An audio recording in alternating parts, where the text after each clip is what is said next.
6:30টায় ঘটনা স্যার।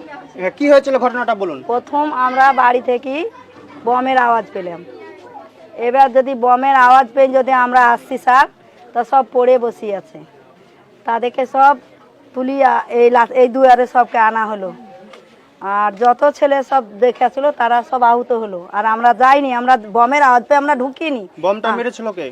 ওই কি জি জামাইটার নাম কি, রমজান। রমজান মেরেছিল। ওই আগুনে আপনার ছেলেও মারা গেছে, আপনার স্ত্রীও মারা গেছে এবং আব্বু মাও মারা গেছে, বাবা মা মারা গেছে। তো আপনার তো মানসিক অবস্থা খুবই খারাপ। তারপরেও জিজ্ঞেস করছি, মানে আপনার যে দুলাভাই হচ্ছে তো, মানে আপনার যে দুলাভাই ছিল তার আপনার স্ত্রীকে পছন্দ ছিল। বদমাস আমার বোনটাকে মেরে দেওয়ার পরে ওইসব করতে লাগলো। মানে আপনার বোনকে মেরে দেওয়ার পর আপনার স্ত্রীকে পছন্দ করলো। তারপর তো আমি তোর বোনকে মেরেছি তো তোর মেয়েকেও মারবো। জামাইটা চাইতো আমি ওকে বিয়ে করব। কাকে? ওই ছোট বউটাকে যেটা মারা গেছে।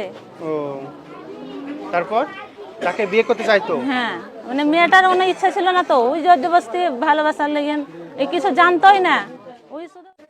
আচ্ছা, এই আগুনে কে কে মারা গেছে আপনার? আমার আব্বা, আমার মা, আমার স্ত্রী আর আমার ছেলে। যিনি বম মেরেছেন তিনিও মারা গেছেন।